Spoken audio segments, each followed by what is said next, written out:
প্রকৃতি ও জীবন অনুষ্ঠানে আপনাদের সবাইকে স্বাগতম।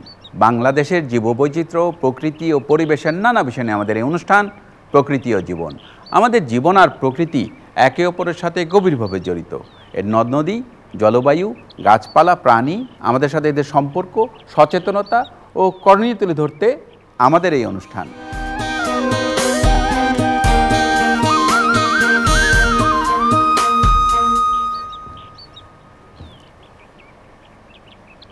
বিজ্ঞানের প্রসারের কারণে ইলেকট্রনিক পণ্যে ছেয়ে গেছে পৃথিবী।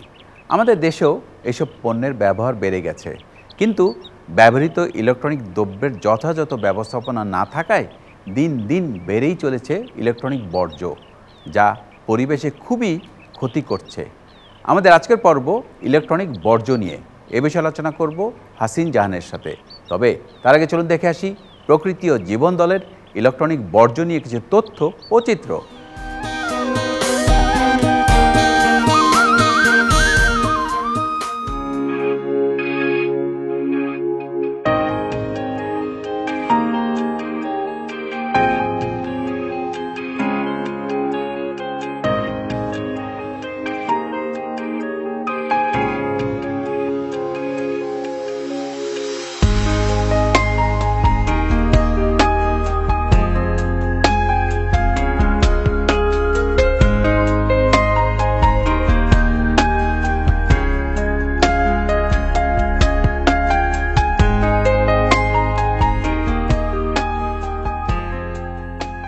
বিদ্যুৎ আমাদের দৈনন্দিন জীবনের এক অন্যতম শক্তি।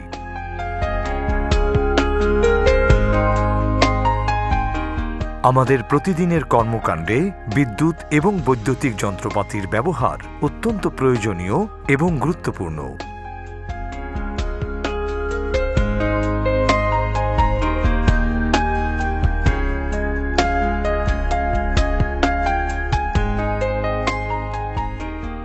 বিজ্ঞান ও প্রযুক্তির উৎকর্ষের সাথে সাথে নিত্য নতুন বৈদ্যুতিক যন্ত্রপাতির ব্যবহার আমাদের জীবনকে অনেক বেশি সহজ করেছে।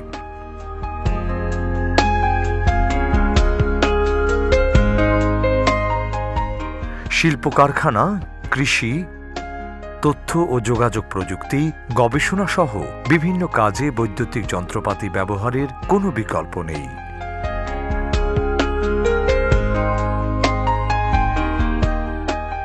বর্তমানকালে বাসাবাড়ি কিংবা কর্মক্ষেত্রের প্রতিটি কাজে বিভিন্ন ধরনের বৈদ্যুতিক যন্ত্র ব্যবহৃত হচ্ছে।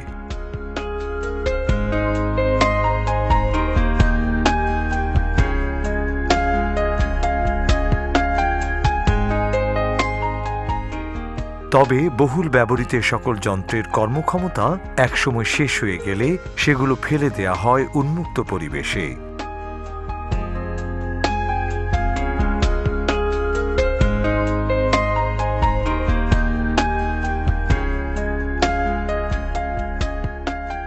পরিত্যক্ত সকল যন্ত্রপাতি ইলেকট্রনিক বর্জ্য বা ই-বর্জ্য হিসেবে পরিচিত।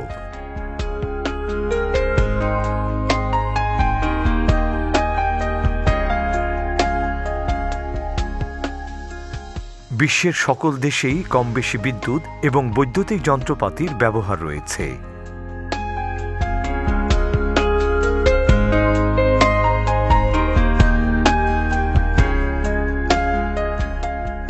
বিদ্যুৎ ছাড়া বিজ্ঞান ও প্রযুক্তির উন্নয়ন ও বিকাশ সম্ভব নয়।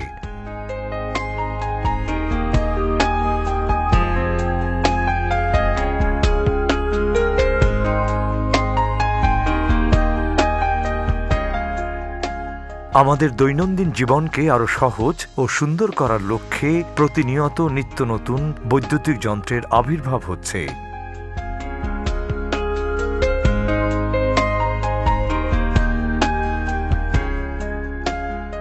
টেলিভিশন, কম্পিউটার, প্রিন্টার,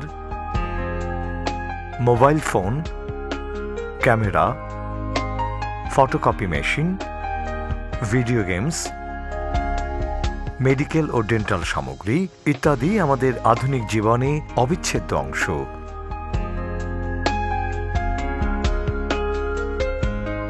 তথ্য প্রযুক্তির যুগে এসব যন্ত্রপাতি ছাড়া কিছুই চিন্তা করা যায় না।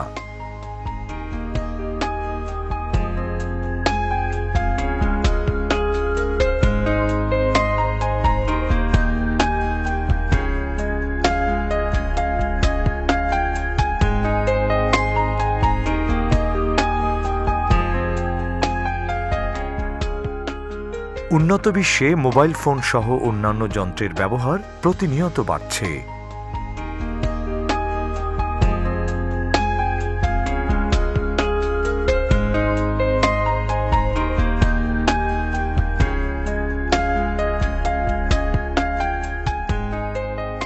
ভোক্তার চাহিদা পূরণ করতে বাজারে আসছে কম দামি এবং নিম্নমানের পণ্য।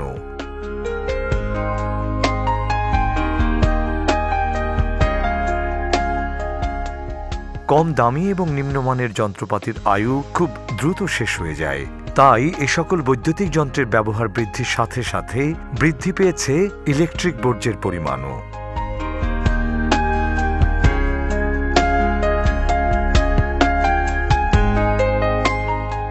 বৈদ্যুতিক যন্ত্রপাতি তৈরিতে ব্যবহৃত হয় বিভিন্ন প্রকার ধাতু, রাসায়নিক ও তেজস্ক্রিয় পদার্থ।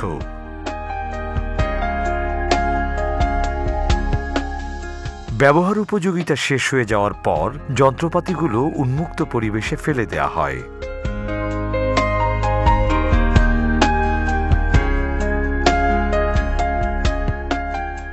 এছাড়া বাসাবাড়ির আশেপাশে ফেলে রাখা বর্জ্য থেকেও ভয়াবহ মাত্রার স্বাস্থ্য ঝুঁকি তৈরি হচ্ছে।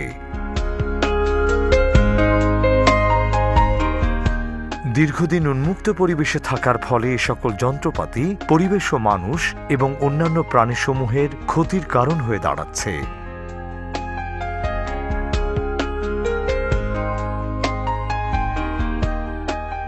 ইলেকট্রনিক বর্জ্যের কারণে মানুষের বিভিন্ন ধরনের রোগ যেমন ক্যান্সার, কিডনির সমস্যা, উচ্চ রক্তচাপ, থাইরয়েড, হরমোনের সমস্যা সহ নবজাতকের বিভিন্ন ধরনের সমস্যা হতে পারে। সবচেয়ে বেশি ক্ষতির শিকার হয় শিশুরা।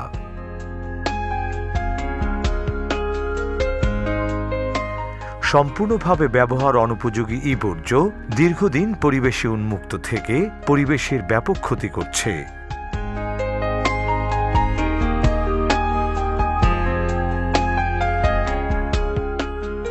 এ ধরনের বর্জ্য দ্বারা মাটি, পানি, বায়ু দূষিত হচ্ছে।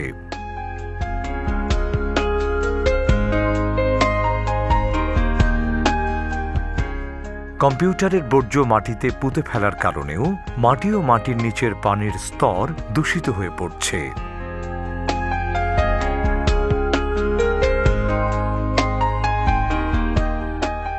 পরিত্যক্ত ইলেকট্রনিক পণ্য পোড়ানোর সময় প্রচুর পরিমাণে বিষাক্ত গ্যাস নির্গত হয়ে বায়ুমণ্ডলকে দূষিত করছে।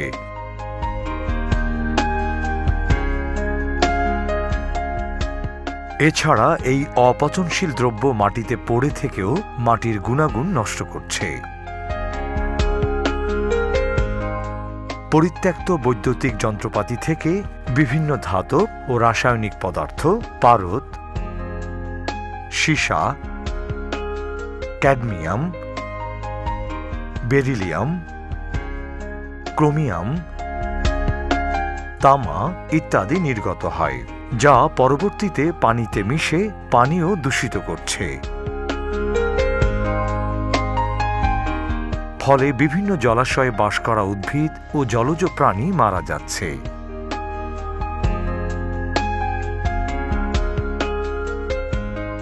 ভয়াবহ মাত্রায় দূষণের শিকার হচ্ছে আমাদের দেশের জলজ প্রতিবেশ ব্যবস্থা। ইলেকট্রনিক বর্জ্য দ্বারা দূষণের হাত থেকে বাঁচতে প্রয়োজন সঠিক ব্যবস্থাপনা, যন্ত্রপাতির সুষম ব্যবহার এবং আধুনিক পুনঃশোধন প্রক্রিয়ার বাস্তবায়ন।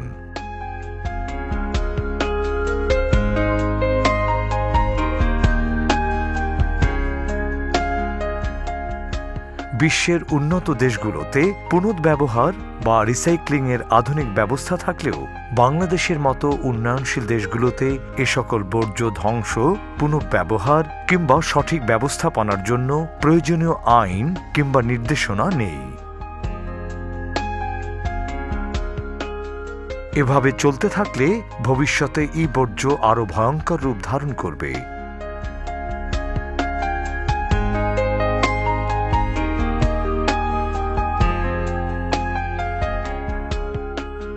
তাই ইলেকট্রনিক বর্জ্যের সঠিক ব্যবস্থাপনার জন্য প্রয়োজন সুনির্দিষ্ট আইন প্রণয়ন এবং ব্যবহৃত পণ্য পুনর্ব্যবহার উপযোগী করে তোলার উদ্যোগ।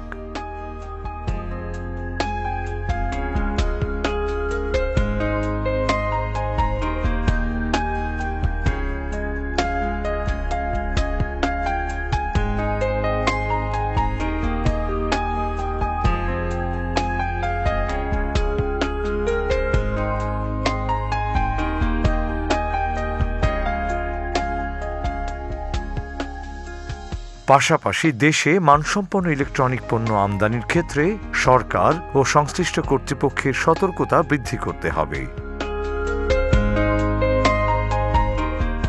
একই সাথে বর্জ্যের ক্ষতিকর প্রভাব সম্পর্কে জনসাধারণের সচেতনতা বৃদ্ধি করা প্রয়োজন। তবেই ইলেকট্রনিক বর্জ্যের ক্ষতিকর প্রভাব থেকে মুক্ত থাকবে পরিবেশ, সুস্থ থাকবে জীববৈচিত্র্য।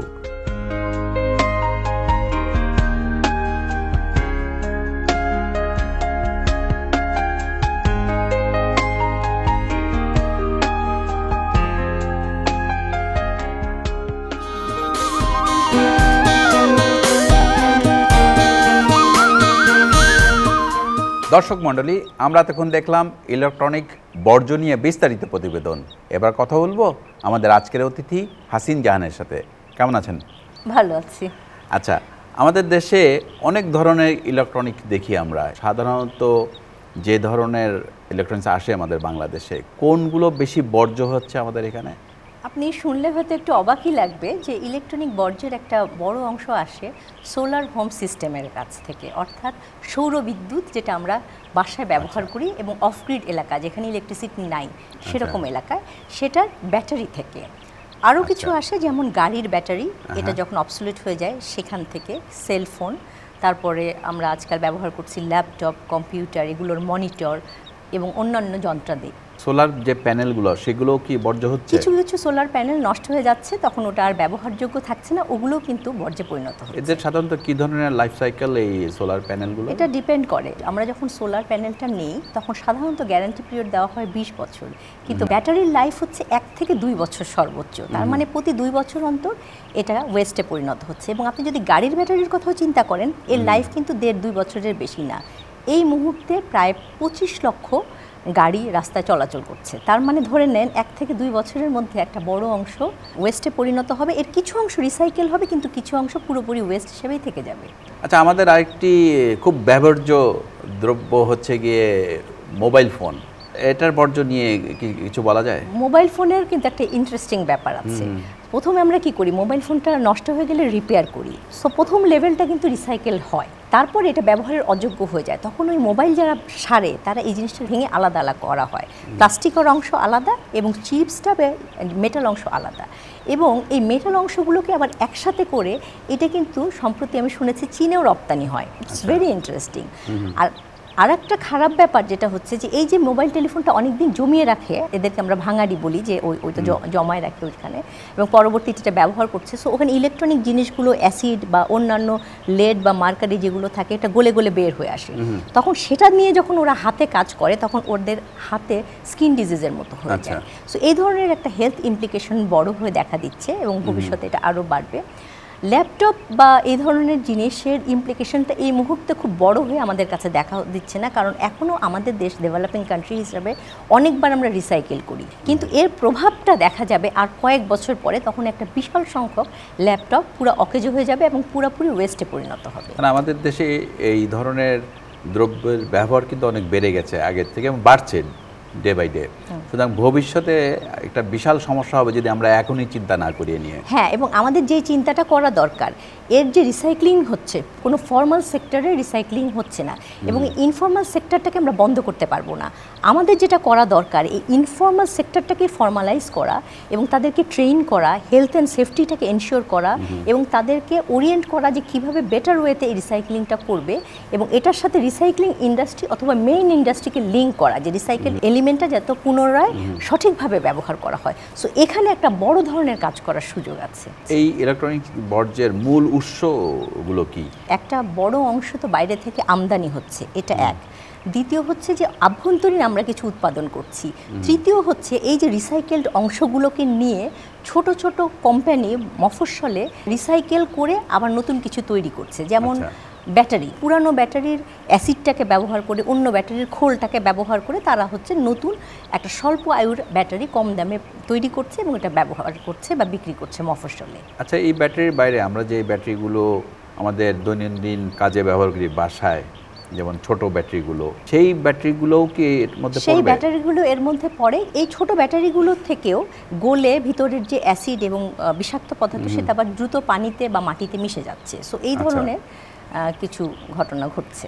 পরিবেশের প্রভাব কিরকম পড়ছে? এটা দুই ধরনের প্রভাব পড়ছে। একটা হচ্ছে পরিবেশে, অর্থাৎ যেখানে এই রিসাইক্লিংগুলো হচ্ছে ইনফর্মাল ওয়েতে, ধরেন কোনো কিছু ইলেকট্রনিক জিনিস বা কোনো মেটালের জিনিস গলানো হচ্ছে, তখন সেখান থেকে লিড বা মার্কারি এই সমস্ত জিনিসের থেকে শ্বাসনালীতে এই বাতাসটা যাচ্ছে, বিষাক্ত বাতাস। তখন যারা এটার সাথে জড়িত তাদের নিজের স্বাস্থ্যহানি হচ্ছে এবং এটা লং টার্মে হয়তো ক্যান্সারে পরিণত হয় বা হচ্ছে। এটা একটা বিষয়। পাশাপাশি যেখানে এই কাজটা করছে, যেমন মাতোয়াইলে বলেন, এটা বুড়িগঙ্গার ধার ধরে এই ধরনের কাজ হচ্ছে, তখন সেইখানকার পানি দূষিত হচ্ছে এবং আস্তে আস্তে সেই পানি আবার অন্য জায়গায় গিয়ে আর এক জায়গার ভালো পানিটাকেও নষ্ট করে ফেলছে। আমাদের মাটির উর্বরতা, এই সমস্ত হেভি মেটাল ইনফিলট্রেট করে মাটিতে চলে যাচ্ছে এবং এটা আসলে সরবে না। এটা হয় ফসলের ভেতর থেকে আবার চলে আসবে বা কোনো না কোনোভাবে পলিউশনটা রয়েই যাচ্ছে মাটিতে, এবং এটা তো পেরিশেবল না, এটা কখনোই আর মিশে যাবে না। আচ্ছা, আমাদের এই ইলেকট্রনিক বর্জ্য ব্যবস্থাপনার অবস্থাটি কি এখন? বাংলাদেশে একটা স্ট্র্যাটেজি আছে যেটাকে আমরা বলি 3R স্ট্র্যাটেজি। 3R স্ট্র্যাটেজি হচ্ছে রিডিউস, রিইউজ অ্যান্ড রিসাইকেল। এটা সরকারের একটা স্ট্র্যাটেজি যেখানে বলা হয়েছে যে কীভাবে ওয়েস্ট ম্যানেজমেন্ট করা হবে। এখানে অন্যান্য ধরনের ওয়েস্টের কথা বলা হয়েছে, কিন্তু আনফর্চুনেটলি ইলেকট্রনিক ওয়েস্টের কথা বলা হয় নাই, কারণ হয়তো যখন এটা তৈরি হয়েছে তখন এটা এত বড় আকারে আসে নাই বিষয়টা। এখন আমার মনে হয় এই পলিসির সংশোধন দরকার এবং এটা বাস্তবায়ন করা দরকার, পাশাপাশি রোল আইডেন্টিফিকেশন করা দরকার। অর্থাৎ একজন ব্যক্তি হিসাবে আমার কি দায়িত্ব আছে ইলেকট্রনিক ওয়েস্ট ম্যানেজ করার জন্য, কিংবা পরিবেশ অধিদপ্তরের কি দায়িত্ব আছে, অথবা সিটি কর্পোরেশন বা পৌরসভার কি দায়িত্ব আছে, এটা সুনির্দিষ্ট করা এবং সেভাবেই এই পলিসিটাকে বাস্তবায়ন করা প্রয়োজন। আর আমাদের যে বর্জ্য ব্যবস্থাপনা, সেটা কি আরও একটু উন্নত হওয়া উচিত? অবশ্যই, এবং সেখানে যেটা জরুরি সেটা সোর্স সেপারেশন। যেখানে বর্জ্যটা তৈরি হয় সেখানেই সেপারেট করা হয়। ধরা যাক এটা বাসায় তৈরি হয়, এটা অফিস আদালতে তৈরি হয়, হসপিটালে তৈরি হতে পারে, যেমন এক্সরে মেশিন বাতিল হয়ে যাচ্ছে সেটা। সো প্রথম কথা হচ্ছে যে ঘরে যে ওয়েস্টটা তৈরি হয়, আমার ব্যাটারিটা যদি আমি আলাদা জায়গায় ফেলি, ঘরেই যদি সেপারেশনটা হয় তাহলে কিন্তু পরবর্তীতে এই হ্যাসেলটা হয় না। সুতরাং আমাদের বর্জ্য ব্যবস্থাপনাটাই যদি সামগ্রিকভাবে উন্নত করা যায় তাহলে আমরা সবাই উপকৃত হব। এর সাথে সচেতনতা বাড়ানো কি দরকার? সচেতনতা ছাড়া আসলে কোনোটাই সম্ভব না। সব সর্বস্তরে সচেতনতা বাড়ানো। আর আইনের প্রয়োগ? আইনের প্রয়োগ তো অবশ্যই, তার আগে সঠিক আইনটাও থাকতে হবে। মানে সেই আইনটি নেই? সেই আইনটি ইলেকট্রনিক ওয়েস্টের ক্ষেত্রে পরিষ্কার নেই। আচ্ছা, তাহলে এই ব্যাপারে আমরা আর কি করতে পারি? এ ব্যাপারে একটা হতে পারে যে ন্যাশনাল কমিউনিকেশন ক্যাম্পেইন, যেমন প্রকৃতি ও জীবন, আপনারা এ ধরনের কাজ করছেন। সো আপনাদের একটা উদ্যোগ থাকতে পারে যে এই বিষয়ে মানুষকে সচেতন করে তোলা, এবং সব লেভেলে, স্কুলে বাচ্চাদের যেন জানে, বড়রা যেন জানে, এদের সবাইকে যদি অবহিত করা হয় এবং তাদেরকে অল্টারনেটিভটা দেখানো হয় যে তারা কি করবে, সবাই মিলে কাজটা করলে সুষ্ঠুভাবে হওয়া সম্ভব। মানে অন্যান্য আরও যে দূষণ আছে, বায়ু দূষণ, শব্দ দূষণ, পানি দূষণ, এর মতন এইটাও কিন্তু একটা বিরাট, আমি বলবো যে দূষণের পর্যায়ে পড়ে যাচ্ছে এই ইলেকট্রনিক্স বর্জ্য। এটা একটা কঠিন অবস্থার দিকে যাচ্ছে। আমি একটা উদাহরণ দিই যে এই মুহূর্তে প্রায় 30 লক্ষ সোলার হোম সিস্টেম আছে এবং প্রতি বছরে একটা বিশাল সংখ্যক নতুন বাতি বিভিন্নভাবে মানুষের কাছে পৌঁছাচ্ছে। সো আর 2 বছরে 30 লক্ষ বাতির ব্যাটারির কি হবে? সো এটার কিন্তু ভলিউম নেগলেক্ট করার মতো না। ঠিক একইভাবে 25 লক্ষ গাড়ির ব্যাটারির কি হবে। আমরা কোনো একটা বড় সিদ্ধান্ত নেওয়ার আগে এই বিষয়গুলোকে ভেবে দেখা প্রয়োজন। আচ্ছা, আপনাকে অনেক ধন্যবাদ, অনেক কিছু জানা গেল আপনার কাছ থেকে। আপনাকেও ধন্যবাদ। দর্শক মণ্ডলী, প্রকৃতি ও জীবন অনুষ্ঠানের এবারের সেগমেন্টটি হচ্ছে আপনি জানেন কি। চলুন জানা যাক ইলেকট্রনিক বর্জ্য নিয়ে কিছু তথ্য। আপনি জানেন কি,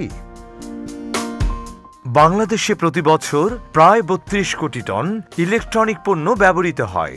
প্রতি বছর সারা পৃথিবীতে গড়ে 40 মিলিয়ন মেট্রিক টন ইলেকট্রনিক বর্জ্য উৎপন্ন হয়। প্রতি বছর উৎপাদিত ইলেকট্রনিক বর্জ্যের মাত্র 13% উন্নয়নশীল দেশগুলোতে পুনঃব্যবহৃত হয়। চীনে প্রতি বছর প্রায় 7 কোটি মোবাইল ফোন এবং প্রায় 2 কোটি অন্যান্য ইলেকট্রনিক সামগ্রী ই বর্জ্যে পরিণত হচ্ছে। ইলেকট্রনিক বর্জ্যসমূহ থেকে প্রায় 1000 ধরনের বিষাক্ত পদার্থ নির্গত হয়, যা জীববৈচিত্র্য এবং পরিবেশের জন্য অত্যন্ত ক্ষতিকর। আমাদের এবারের সেগমেন্টটি হচ্ছে কুইজ। গত পর্বের কুইজটি ছিল বাংলাদেশের কোন বানরটি নিশাচর। সঠিক উত্তরটি হলো এ, লজ্জাবতী বানর। অনেকেই সঠিক উত্তর দিতে পেরেছেন, তবে লটারির মাধ্যমে নির্বাচিত সঠিক উত্তরদাতা হচ্ছেন ফাতেমা নাজনীন, সহকারী শিক্ষিকা, বিয়াম ল্যাবরেটরি স্কুল, কক্সবাজার। অভিনন্দন আপনাকে। আই এক্সপ্রেসের মাধ্যমে আপনার ঠিকানায় পৌঁছে যাবে আকর্ষণীয় পুরস্কার। এবারে জানিয়ে দিচ্ছি আজকের কুইজ। আমাদের আজকের কুইজ হচ্ছে ইলেকট্রনিক্স বর্জ্য দ্বারা দূষণ রোধে কার্যকর ব্যবস্থা কোনটি? এ, পুড়িয়ে ফেলা, বি, রিসাইক্লিং। সঠিক উত্তর জানিয়ে আগামী রবিবার বিকাল 5টার মধ্যে আমাদের SMS করুন। SMS পাঠাতে আপনার মোবাইলের মেসেজ অপশনে গিয়ে টাইপ করুন POJ স্পেস A অথবা B স্পেস আপনার নাম, ঠিকানা ও পেশা এবং যে কোনো মোবাইল থেকে পাঠিয়ে দিন 6969 এই নম্বরে। অনুষ্ঠান সম্পর্কে আপনার মতামত জানাতে ইমেইল করুন info@pojf.org। এছাড়াও প্রকৃতি ও জীবন অনুষ্ঠানের পর্বগুলো দেখতে ও অন্যান্য তথ্য জানতে ভিজিট করুন www.pojf.org এবং www.facebook.com/pojfoundation এই ঠিকানায়, অথবা যোগাযোগ করুন 01773 049 049 এই নম্বরে। শুধু দর্শক, পুরাতন ইলেকট্রনিক পণ্য আমদানির ব্যাপারে আমাদেরকে সতর্ক হতে হবে। এছাড়া ইলেকট্রনিক বর্জ্য ব্যবস্থাপনায় রিসাইক্লিং প্রক্রিয়াকে জনপ্রিয় করতে হবে। তবেই পরিবেশের জন্য ক্ষতিকর এই বর্জ্যের হাত থেকে রক্ষা পাবো আমরা। সুন্দর প্রকৃতিতে গড়ি সুস্থ জীবন, এই আশা নিয়ে শেষ করছি আজকের অনুষ্ঠান। আপনারা সবাই ভালো থাকুন, সুস্থ থাকুন।